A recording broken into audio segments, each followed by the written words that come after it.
Olá, sejam muito bem-vindos ao canal Liber Audiolivro. Eu sou a Giovana e hoje vou ler o capítulo 11 do livro O Ateneu, de Raul Pompeia. Vamos à leitura. Capítulo 11. O Dr. Cláudio encetou uma série de preleções aos sábados à imitação das que fazia às quintas Aristarco sobre lugares comuns de moralidade. Filosofia, ciência, literatura, economia política, pedagogia, biografia, até mesmo política e higiene, tudo era assunto. Interessantíssimas, sem pesadas minuciosidades. Depois da astronomia do diretor, nenhuma curiosidade me valera tão bons minutos de atenção. Narrava-nos a vida, as festas plutonianas do movimento, da ignição, a gênese das rochas, fecundidade infernal do incêndio primitivo, do granito, do pórfiro, primogênitos do fogo, o grande sono milenário dos sedimentos, perturbado de convulsões titânicas. Falava da antracita e da hulha, o luto feito pedra, lembrança trágica de muitas eras orgulhosas do planeta, monumento da pré-história, das árvores, negro que a indústria dos homens devasta. Descrevia a escadaria dos terrenos, onde existe a pegada impressa do gênio das metamorfoses, subindo desde a vegetação florestal dos fetos até ao homem quaternário. Falava-nos de Cuvier e da procissão dos monstros ressurgidos, caminho dos museus, o megatério potente, tardo, balançando as passadas, sujo, descamando o saibro e as concreções secas do lobo diluviano, solene, cônscio da carga de séculos que transporta. Vinha depois a aluvião moderna das zonas formadas, o solo fecundo, lavradio. E o mestre passava a descrever a vida na umidade, na semente, a evolução da floresta, o gozo universal da clorofila na luz. Falava-nos do cerne, o generoso madeiro, o tronco, que sangra em Dante, que sustenta nos mares o comércio, Netuno inglês do tridente de ouro. Falava-nos da poesia ignorada da vegetação marinha nos abismos e da giesta, isolada nas altas neves, flor do ermo, a degradada eterna do inacessível. Depois, a história dos brutos, os grandes bramidos de macho nas regiões virgens, os dramas do egoísmo na selva, do egoísmo rude da força que pode, cego, formidável, sagrado como a fatalidade. E corria inteira a série das classificações, mostrando a vida no infinitésimo, a microbia invisível, onipotência do número, sociedade inconsciente da mônada, solidária para a morte e para as reconstruções imperecíveis da terra. O homem finalmente, ventre, coração e cérebro, política, poemas, critério. A alma, universo de universo, imagem de Deus, refletor imenso, antropocêntrico do dia, das cores que o sol inflama, que o sol não sente. Falava uma vez sobre educação. Discutiu a questão do internato. Divergia do parecer vulgar que o condena. É uma organização imperfeita, aprendizagem de corrupção, ocasião de contato com indivíduos de toda a origem? O mestre é a tirania, a injustiça, o terror? O merecimento não tem coração, cobrejam as linhas sinuosas da indignidade. Aprova-se a espionagem, a adulação, a humilhação, campeia a intriga, a maledicência, a calúnia, oprimem os prediletos do favoritismo, oprimem os maiores, os mais fortes, abundam as seduções perversas, triunfam as audácias dos nulos? A reclusão exacerba as tendências ingênitas? Tanto melhor é a escola da sociedade. Ilustrar o espírito é pouco, temperar o caráter é tudo. É preciso que chegue um dia a desilusão do carinho doméstico, toda vantagem em que se realize o mais cedo. A educação não faz almas, exercita-as, e o exercício moral não vem das belas palavras de virtude, mas do atrito com as circunstâncias. A energia para afrontá-las é a herança de sangue dos capazes da moralidade, felizes na loteria do destino. Os deserdados abatem-se. Ensaiados no microcosmo do internato, não há mais surpresas no grande mundo lá fora, onde se vão sofrer todas as convivências, respirar todos os ambientes, onde a razão da maior força é a dialética geral, e nos envolvem as evoluções de tudo que rasteja e tudo que morde, porque a perfídia terra-terra é um dos processos mais eficazes da vulgaridade vencedora, onde o aviltamento é quase sempre a condição do êxito, como se houvesse ascensões para baixo, onde o poder é uma redoma de chumbo sobre as aspirações altivas, onde a cidade é franca para as dissoluções babilônicas do instinto, onde o que é nulo flutua e aparece como no mar as pérolas imersas são ignoradas e sobrenadam ao dia as algas mortas e a espuma. O internato é útil, a existência agita-se como a peneira do garimpeiro. O que vale mais e o que vale menos separam-se. Cada mocidade representa uma direção. Hão de vir os disfarces, as hipocrisias, as sugestões da habilidade e do esclarecimento intelectual. No fundo, a direção do caráter é invariável. A constância da bússola é uma. Temos todos um norte necessário. Cada um leva às costas o sobrescrito da sua fatalidade. O colégio não ilude. Os caracteres exibem-se em mostrador de franqueza absoluta. O que tem de ser é já. E tanto mais exato que o encontro e a confusão das classes e das fortunas equipara tudo, suprimindo os enganos de aparato, que tanto complicam os aspectos da vida exterior, que no internato apagam-se no socialismo do regulamento. E não se diga que é um viveiro de maus germens, seminário nefasto de maus princípios, que hão de arborescer depois. Não é o internato que faz a sociedade, o internato a reflete. A corrupção que ali viceja vai de fora. Os caracteres que ali triunfam trazem ao entrar o passaporte do sucesso, como os que se perdem a marca da condenação. O externato é um meio-termo falso em matéria de educação moral. Nem a vida exterior impressiona, porque a família preserva, nem o colégio vive socialmente para instruir a observação, porque falta a convivência de mundo à parte, que só a reclusão do grande internato ocasiona. O internato, com a soma dos defeitos possíveis, é o ensino prático da virtude, a aprendizagem do ferreiro à forja, a habilitação do lutador na luta. Os débeis sacrificam-se, não prevalecem. Os ginásios são para os privilegiados da saúde. O reumatismo deve ser um péssimo acrobata. Erro grave combater o internato. Cumpre que se institua, que se desenvolva, que floresça e se multiplique a escola positiva do conflito social com os maus educadores e as companhias perigosas, na comunhão corruptora, no tédio de claustro, de inação, de cárcere. Cumpre que os generosos ardores da alma primitiva e ingênua se disciplinem na desilusão crua e prematura, que nunca é cedo para sentir que o futuro importa em mais que flanar facilmente, mãos às costas, fronte às nuvens, através das praças desimpedidas da República de Platão. Durante a conferência, pensei no Franco. Cada uma das opiniões do professor eu aplicava onerosamente ao pobre eleito da desdita, pagando por trimestre o seu abandono naquela casa, aluguel do desprezo. Lembrava-me do desembargador em Mato Grosso e da carta que eu lera e da irmã raptada, da vingança extravagante dos cacos, da timidez baixa das maneiras, da concentração muda de ódios, dos movimentos incompletos de revolta, da submissão final de escorraçado que se resigna. Tive pena. Depois da conferência fui visitá-lo.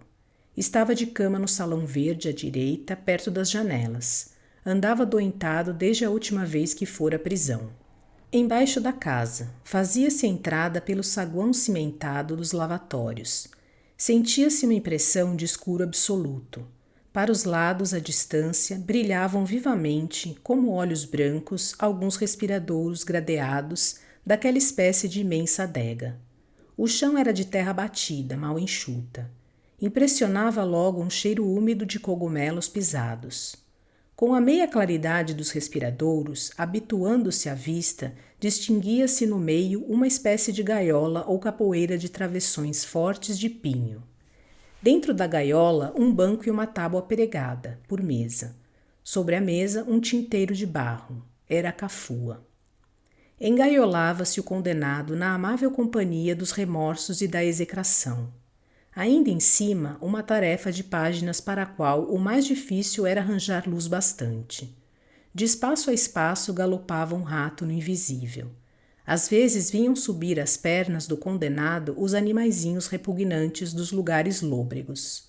À soltura surgia o preso, pálido como um rede vivo, espantado do ar claro como de uma coisa incrível. Alguns achavam meio de voltar verdadeiramente abatidos. Franco saiu doente. Alguns colegas mostravam interesse por ele. Franco respondia com aspereza. Não tinha nada. Eram todos culpados. Havia de adoecer gravemente, para que tivessem remorsos, eles mesmos, o Silvino, Aristarco, todos os seus algozes. Raciocinava como as vítimas da antiga escola, que se deixavam morrer fiadas no espectro, e ocultou que sofria. Devorou-o por semanas uma febre ligeira, mas impertinente. Expunha-se à soalheira ao sereno de propósito. Um dia não pôde levantar-se. Dorzinha de cabeça explicava. Vinham-lhe náuseas, ele corria à janela. Embaixo havia um pé de magnólias, copado como um bosque. Ele, no intervalo dos arrancos, entretinha-se em aprumar o fio visguento do vômito contra as amplas flores alvas. Encontrei-o mal. Com a cabeça afundada no travesseiro, sumido sob a porção de cobertores que os vizinhos haviam cedido, afetava o descuido infantil, na fisionomia, a indiferença horripilante, suprema dos que não vão longe. Fiquei surpreendido e aterrado. O médico, a chamado de Aristarco, viera 2 vezes. Condenou a ideia de remover-se o doente. Recomendou cuidado com as vidraças. Diagnosticou uma febre qualquer, redigindo o récipe, partindo ambas às vezes com a discrição hermética que faz a importância da classe. Perguntei ao Franco como passava. Ele agitou devagar as pálpebras e sorriu-se. Nunca lhe conheci tão belo sorriso, sorriso de criança à morte. 8 horas da noite. O gás atenuado produzia eflúvios contristadores de claridade. Retirei-me sem aprofundar a vista pelos outros dormitórios, em cujas vidraças espelhantes devia passar sucessivamente a minha sombra. Procurei o diretor e comuniquei-lhe os meus terrores. No dia seguinte, um domingo alegre, Franco estava morto. O correspondente compareceu em pessoa para as indispensáveis providências. Transferiu-se o corpo para a capela, onde se erigiu a essa. Aristarco chorou. Mas o saimento foi modesto. Não convinha ao colégio o aparato de um grande enterro, pregão talvez de insalubridade. Eu nada vi. Quando subi ao salão verde novamente, estava tudo acabado. Alguns rapazes revolviam curiosos na gaveta do Franco o espólio da morte. Uma escova de dentes esfiapada, tingida do carmim de um pó chinês, uma velha correia sem fivela, uma fotografia gorda de mulher despindo os seios, cartas à toa e um maço considerável de boas notas, arranjadas ninguém sabe como, com assinaturas falsas de professores e o nome de Franco, fraude de sucesso com que o pobre pretendia maravilhar o magistrado de Cuiabá. Desmanchando-se a cama, caiu dos lençóis um cartão. Uma gravura Santa Rosália, a minha padroeira desaparecida. Morrera talvez beijando-a o pária. Pouco tempo depois, o Ateneu em festa. Preparava-se a solenidade da distribuição bienal dos prêmios. As benemerências andavam famintas de coroas. Suspenderam-se as aulas. Era preciso começar o preparativo com grande anterioridade, porque se projetava coisa nunca vista. Alguns discípulos tinham prevenido ao diretor, guardavam-lhe uma surpresa, a oferta de um busto de bronze. Aristarco predispunha-se para a surpresa com todas as veras da alma. Um busto. Era a remuneração que chegava dos impagáveis esforços à sonhada estátua. Vinha-lhe aos pedaços. Começavam pela cabeça. Mais tarde, oferecer-lhe-iam o abdômen, bela pança metálica e magnífico umbigo de bonzo gordo, saliente como um morro. Depois, o prolongamento do corpo, aos roletes, gradualmente. Ah, quanto lhe oferecessem as botas! Depois não seria preciso mais. O pedestal ele mesmo oferecer-se-ia para adiantar. E parafusaria acumuladas as peças do seu orgulho, a pilha dos seus anelos à estátua, surgida aos poucos da sinceridade vagarosa das oblações, como dificilmente a glória do escrutínio demorado dos tempos. Devia ser uma solenidade sem memória nos fastos da pedagogia triunfante, um obelisco de despesas, de luxo, de esplendor, a cuja ponta, como a erupção de uma cratera, saltasse a surpresa, galardão das altas qualidades e pirraça suprema à concorrência dos rivais. Não havia sala no Ateneu que comportasse tão vasta festividade, nem o próprio lugar dos recreios abrigados. Resolveu-se cobrir de lona o pátio central, sobre grandes mastros plantados convenientemente. Uma barraca incalculável, a maior barraca que a imaginação humana tem concebido, que abrangesse na sombra 4.000 pessoas, com o pano emprestado aos toldos ao velame de uma esquadra. Embaixo, as arquibancadas, reservando-se no meio espaçosa arena para a exibição dos laureados. Por intermédio do ajudante-general da Armada, que tinha 2 filhos no estabelecimento, podia-se comodamente obter a lona. Durante alguns dias chegaram no Ateneu cargas imensas de pano. Espichavam-se os rolos no pátio, ao longo das paredes. Apareceram em seguida as madeiras e os carpinteiros, um povo de carpinteiros. Em meio dos operários iam e vinham os estudantes, ajudando, atrapalhando as carreiras, aos saltos, aos gritos, pressentindo a felicidade do dia solene. Aristarco aprovava o tumulto, queria vê-los alegres. A morte do Franco produzira uma penumbra de pânico. Alguns rapazes tinham ido para casa, receosos da febre. O alvoroço dos preparativos reanimava o Ateneu. Em poucos dias atravancou-se o pátio de postes e travessões, tábuas e pés de serra, como um desmedido estaleiro. Os martelos batiam por todos os cantos com a crepitação contínua dos tiroteios. Desaparecia a terra sob a poeira dos paus cortados. Aristarco fiscalizava o serviço como mestre de obras, rondando calado, sério, sorvendo satisfeito as emanações da serragem fresca, cheiro de oficina, cheiro do trabalho, ouvindo atritar os serrotes com um rumor de fábrica que lembrava os haustos de ofego do vapor ao vaivém poderoso dos êmbolos. Havia um prazer especial naquilo. Crescer do chão em 3 dias, por honra sua, a floresta das vigas e barrotes, ao esforço de tantos homens ativos e azafamados.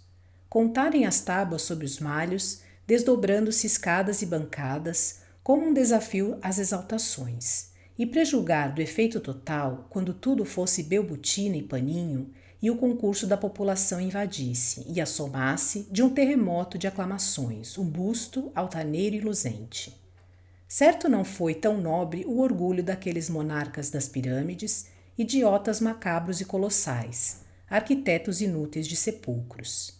Partiram os carpinteiros, apresentaram-se os armadores. Estenderam-se sobre o vigamento os toldos, as velas, como um céu de lona. As janelas do pátio abriam-se para o anfiteatro como tribunas. Os armadores comprometeram em sanefas todo o punodor do talento. Tudo que pode produzir de aparatoso o bem combinado das cores vivas e os apanhados de caça flutuante e os lambrequins pintados de coreto e as colunatas de papelão. Tudo que pode a concordância assombrosa da cenografia e da ripa armou-se no pátio profusamente. Na arena central expandia-se um tapete pardo de flores claras. Em parte da arquibancada, convenientemente disposta, alinhavam-se cadeiras. Os estudantes e os assistentes somenos sentar-se-iam na tábua dura.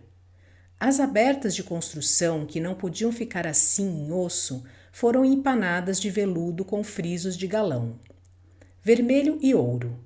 Acima dos assentos havia uma linha de balaústres espiralados de fitas. Em cada balaústre, um escudo com o nome de um pedagogo célebre.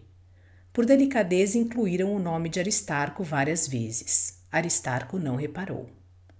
Um dos lados do tapete ondeava-se em 4 degraus para um longo estrado, fronteiro à entrada do anfiteatro, apoiado à parede da sala geral de estudo. Erguia-se ali um trono sob um dossel para a princesa regente. De vez em quando, Aristarco, cansado de tanto mover-se, subia ao trono, sentava-se. Fazia-lhe bem o dossel por cima e dava regras aos armadores, de lá como um soberano precavido ditando o esplendor da coroação. Os iniciadores da subscrição do busto haviam concluído a tarefa. Eram 2, o Clímaco, aluno gratuito, e o professor de desenho.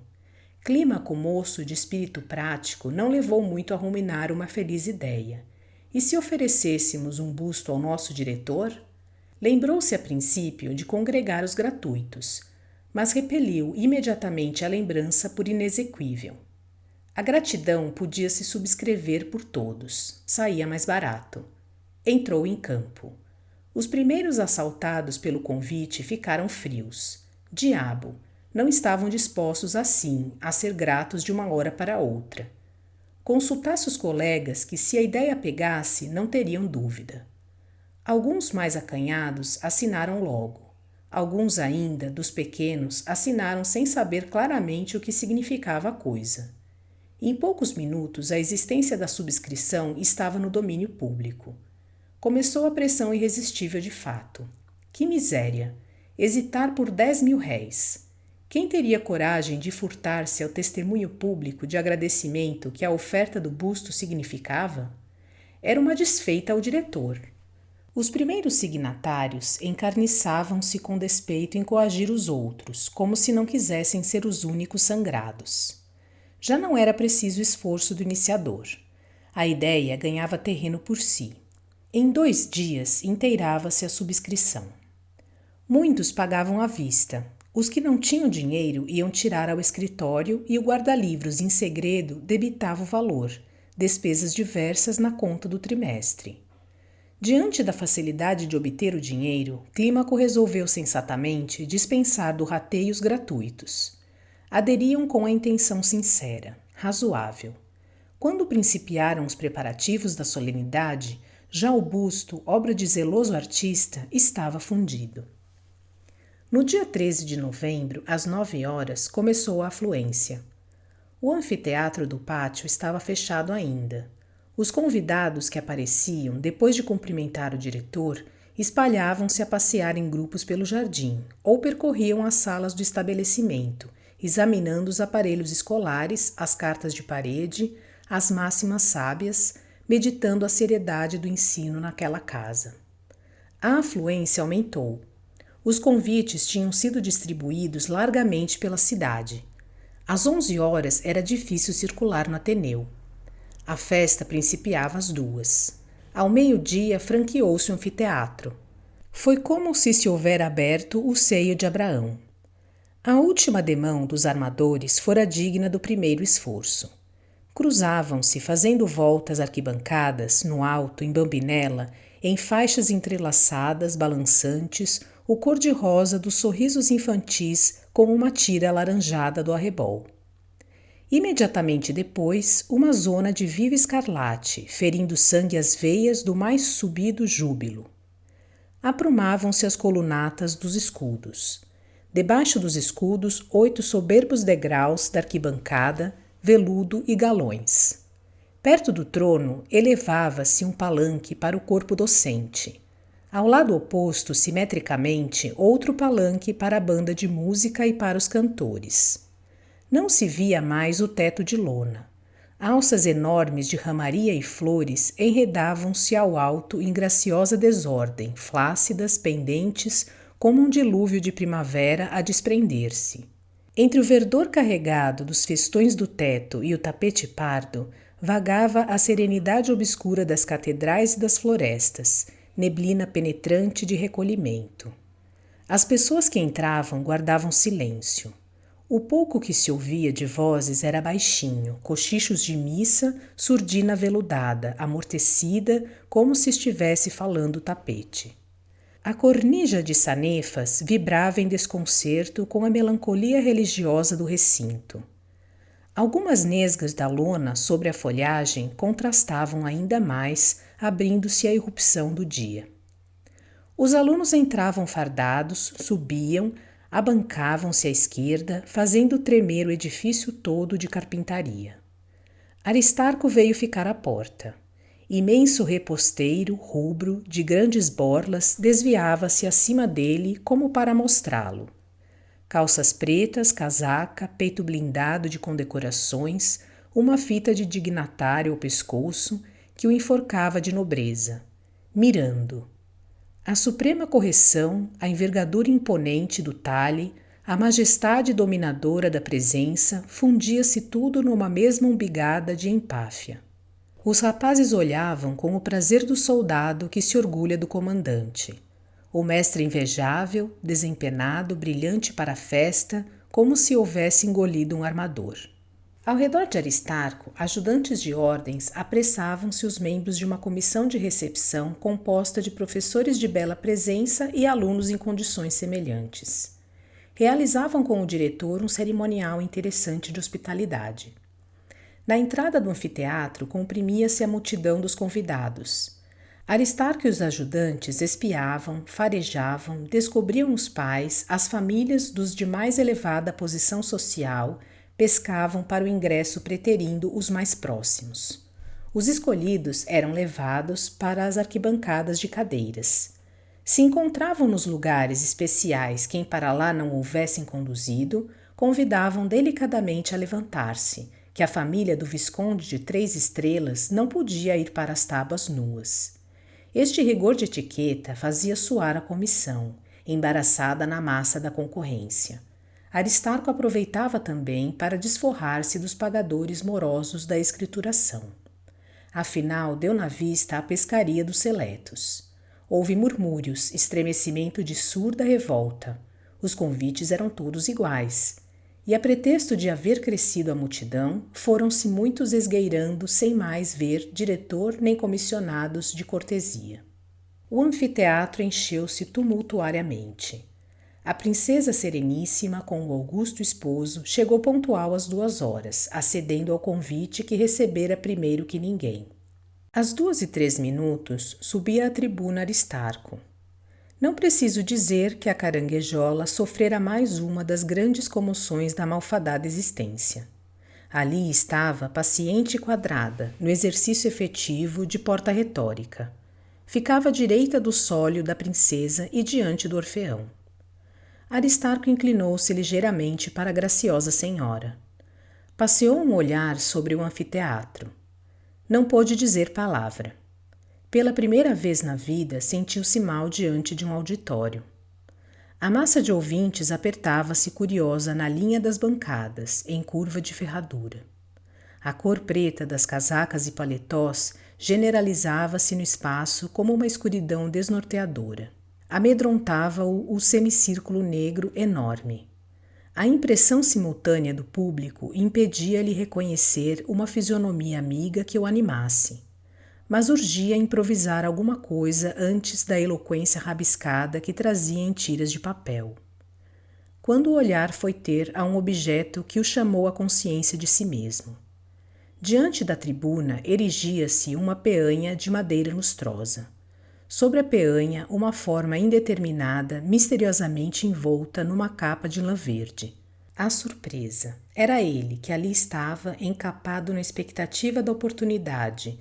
Ele, bronze impertérrito, sua efígie, seu estímulo, seu exemplo. Mais ele até do que ele próprio a tremer, porque bronze era a verdade do seu caráter, que um momento absurdo de fraqueza desfigurava e subtraía. Lembrou-se de que o vasto barracão, as alças de flores, o vigamento, a belbutina, a arquitetura dos palanques, os galões alfinetados, todas as sanefas de paninho, o olhar dos discípulos, a presença da população, o busto na capa verde, tudo era o seu triunfo por seu triunfo, e o embaraço desvaneceu-se. A inspiração ferveu-lhe de engulho a goela, vibrou-lhe elétrica na língua e ele falou. Falou como nunca, esqueceu o calhamaço sobressalente que trouxera, improvisou como Demóstenes, inundou a arena, os degraus do trono, as ordens todas da arquibancada até a 8ª, com o mais espantoso chorrilho de facúndia que se tem feito correr na terra. O assunto conjetura-se, agradecimentos, o elogio de seus penares de apóstolo. Abria a casaca e mostrava. Debaixo das comendas tinha as cicatrizes. As setas que lhe varavam a alma não se podiam ver bem por causa do colete. Avaliava-se pela descrição. Devia ser horrível. Depois dos sofrimentos, os serviços. O educador é como a música do futuro, que se conhece em um dia para se compreender no outro. A posteridade é que havia de julgar. Quanto ao seu passado, nem falemos. Não olhava para trás por modéstia, para não virar monumento como a mulher de Lós. Com Ateneu estava satisfeito, uma sementeira razoável, não fazia rogar para florescer. Corações de terra roxa, onde as lições do bem pegavam vivo. Era cair a semente e a virtude instantânea espipocava. Uma maravilha aquela horta fecunda. Antes de maldizerem do hortelão, caluniadores e invejosos julgassem-lhe os repolhos, pesassem-lhe os nabos, as tronchudas couves, crespas, modestas, serviçais, as cândidas alfaces, as sensíveis cebolas de lágrima tão fácil quanto sincera, as instruídas batatas, as delicadas abóboras que todos vão plantar e ninguém planta, os alhos tipos eternos, às vezes porros, da vivacidade bem aproveitada, sem contar os arrepiados machiches, nem as congestas berinjelas, nem os mastruços inomináveis, nem os agriões amargos, nem os espinafres insignificantes, nem o caruru, a bertalha, a trapoiraba dos banhos, que tem uma flor galante, mas que afinal é mato. Horta paradisíaca que se ufanava de cultivar. A distribuição dos prêmios mostraria. Podia concluir voltando à vaca fria do louvor em boca própria. Preferiu uma simples bomba qualquer de retórica, porque o mestrículo Venâncio ia também falar, e na qualidade de pajem por dedicação, disputava-lhe sempre uma ponta para carregar do manto de glórias. Seguiram-se algumas peças da banda do Ateneu e os hinos escolares. Na parte concertante, diziam que Aristarco mandara encartar um solo de zabumba para exibir o genro. Caçoadas. A premiação foi, como devia ser, exuberante. Aristarco leu um relatório do movimento literário nos 2 últimos anos. Lembrou o nome dos alunos de medalhas de ouro e prata, desde a fundação da casa, e convidou o secretário a evocar, por ordem de merecimento, os novos premiados. Extensa lista. A cada nome descia um aluno, branco de emoção, atrapalhando os passos, e transpunha a arena. À esquerda do trono estava uma longa mesa a que se sentavam um excelentíssimo ministro do Império e vários figurões da instrução pública. Diante deles, a cavaleiro, encobrindo-os, erguia-se uma pirâmide verde de coroas de carvalho, papel e arame e outra de coroas de ouro idem. Ouro para os de medalha, carvalho para o resto em quantidade. No estrado, a pouca distância, rumas de livros luxuosamente encadernados. O premiado recebia 3, 2, 1 daqueles volumes, a medalha, a menção honrosa, um sermãozinho amável do ministro e saía, contudo, zonzo. Em caminho pelas costas, à traição, um inspetor enfiava-lhe um dos diademas de papel. Até os olhos quando era grande demais.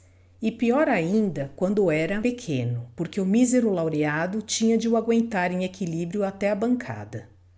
O público batia palmas, talvez ao prêmio, talvez à sorte. Ribas, o Mata Corcundinha, Nearco, o Saulo das Distinções e mais outro alcançaram medalha de ouro.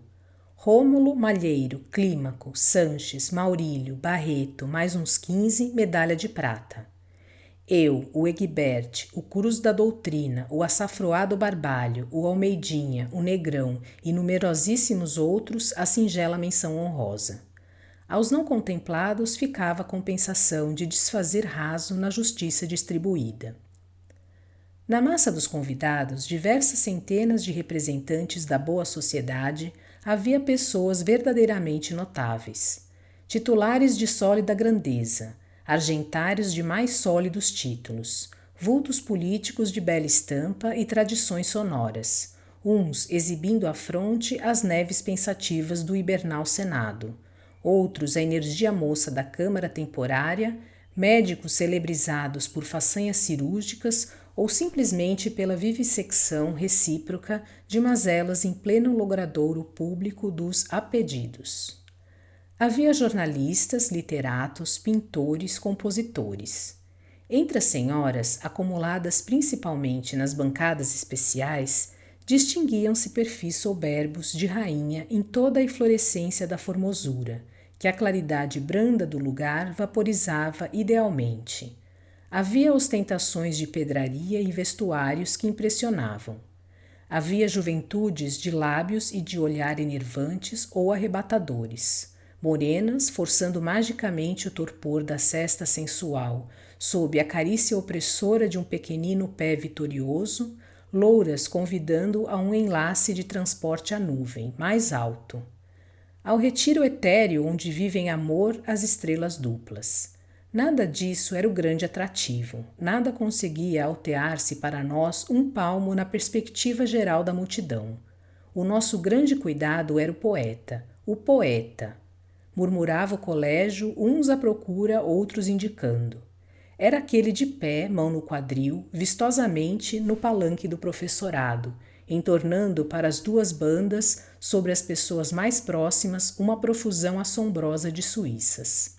Dentre as suíças, como um gorjeio do bosque, saía um belo nariz alexandrino, de 2 hemistíquios, artisticamente longo, disfarçando o cavalete da censura, tal qual os da última moda no Parnaso.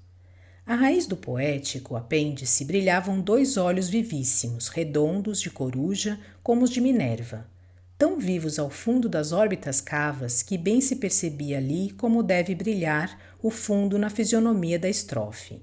O grande doutor Ícaro de Nascimento. Vinha ao Ateneu exclusivamente para declamar uma poesia famosa, que havia algum tempo era o sucesso obrigado das festas escolares do Rio, o mestre. Logo depois dos prêmios, teve a palavra. Durante meia hora houve uma coisa estranha, uma convulsão angustiosa de barbas no espaço, crescente. Desapareceu o poeta, desapareceu o palanque, encheu-se o anfiteatro. Foi-se o trono com a alteza regente, a longa mesa com Aristarco e o excelentíssimo do império, enovelaram-se as arquibancadas, desapareceu tudo numa expansão incalculável de suíças, jubileu de queixos. Ninguém mais se via, nada mais, no caos tormentoso de pelos, onde uma voz passava atroadora, carga tremenda de esquadrões pela noite espessa, calcando versos como patadas, esmagando, rompendo avante. Até que tornamos a ver o nariz. Acalmaram pouco a pouco as barbas. Recolheram-se como uma inundação que se retira. Estava acabada a poesia. Ninguém percebeu palavra do berreiro, porém a impressão foi formidável. Depois de uma parte de concerto, que foi como descanso reparador, seguiu-se a oferta do busto. Teve a palavra o professor Venâncio. Aristarco, na grande mesa, sofreu o segundo abalo de terror daquela solenidade. Fez um esforço, preparou-se. É preciso às vezes tanta bravura para arrostar o encômio face a face como as agressões. A própria vaidade acovarda-se. Venâncio ia falar, coragem. A oscilação do turíbulo pode fazer enjoo. Ele receava uma coisa que talvez seja a enxaqueca dos deuses, tonturas do muito incenso. Gostava do elogio imensamente, mas o Venâncio era demais, e ali, diante daquele mundo, não importa, viva o heroísmo. Era conveniente postar-se em atitude severa bastante e olímpica para corresponder à glorificação de Venâncio. Pronto. O orador acumulou paciente todos os epítetos de engrandecimento, desde o raro metal da sinceridade até o cobre dúctil, cantante das adulações. Fundiu a mistura numa fogueira de calorosas ênfases e sobre a massa bateu como um cíclope longamente, até acentuar a imagem monumental do diretor. Aristarco, depois do primeiro receio, esquecia-se na delícia de uma metamorfose. Venâncio era o seu escultor. A estátua não era mais uma aspiração. Batiam-na ali. Ele sentia metalizar-se a carne à medida que o Venâncio falava. Compreendia inversamente o prazer de transmutação da matéria bruta que a alma artística penetra e anima. Congelava-lhe os membros uma frialdade de ferro. A epiderme nas mãos, na face, via, adivinhava reflexos desconhecidos de polimento. Consolidavam-se as dobras das roupas em modelagem resistente e fixa. Sentia-se estranhamente maciço por dentro, como se houvera bebido gesso. Parava-lhe o sangue nas artérias comprimidas. Perdia a sensação da roupa, empedernia-se, mineralizava-se todo. Não era um ser humano, era um corpo inorgânico, rochedo inerte, bloco metálico, escória de fundição, forma de bronze, vivendo a vida exterior das esculturas, sem consciência, sem individualidade, morto sobre a cadeira, ó glória, mas feito estátua. Coroêmolo! Bradou de súbito Venâncio. Neste momento, o clímaco, estrategicamente postado, puxou com força um cordão. Da capa verde dilacerada emergiu a surpresa, o busto da oferta. Um pouco de sol rasteiro, passando a lona, vinha de encomenda a estilhaçar-se contra o metal novo. Coroêmolo! Repetia Venâncio, num vendaval de aclamações, e sacando da tribuna esplêndida coroa de louros que ninguém vira, colocou-a sobre a figura. Aristarco caiu em si. Referia-se ao busto toda a oração encomiástica de Venâncio. Nada para ele das belas apóstrofes. Teve ciúmes. O gozo da metamorfose fora uma alucinação. O aclamado, o endeusado era o busto. Ele continuava a ser o pobre Aristarco, mortal de carne e osso. O próprio Venâncio, o fiel Venâncio, abandonava-o. E por causa daquilo, daquela coisa mesquinha sobre a peanha, aquele pedaço de Aristarco, que nem ao menos era gente. Mal acabou de falar o professor, viu-se Aristarco levantar-se, atravessar freneticamente o espaço atapetado, arrancar a coroa de louros ao busto. Louvaram todos a magnanimidade da modéstia. Mas o dia acabou insípido para o diretor. Ruminava confusamente a tristeza daquela rivalidade nova, o bronze invencível. Por que não usam os grandes homens, em vez de poltronas, pedestais? Que vale a estátua se não somos nós? A adoção do pedestal nas mobílias teria ao menos a vantagem de facilitar a aprovação da glória, de vez em quando, da glória efetiva, glória atual, glória prática. Tinha-se ali a um canto a coluna. Era vir a necessidade nada mais fácil. Galgava-se a elevação, ensaiava-se a postura. Esperava-se imóvel que cedesse o espasmo. Mas não. Força era aceitar a verdade amarga. O monumento prescinde do herói, não o conhece, demite-o por substituição, sopeia-o, anula-o. Com os diabos, porque há de ser isto afinal a imortalidade, um pedaço de mármore sobre um defunto? À noitinha retiravam-se os convidados, as famílias, multidão confusa de alegrias e despeitos. As mães acariciando muito o filho sem prêmio, os pais odiando o diretor, olhando como vencidos para os que passavam satisfeitos, os outros pais, os colegas do filho, menos enfatuados da própria vitória que da humilhação alheia. Humilde a um canto, à beira da corrente dos que iam, pouco além da entrada do anfiteatro, mostraram-me uma família de luto, a família do Franco.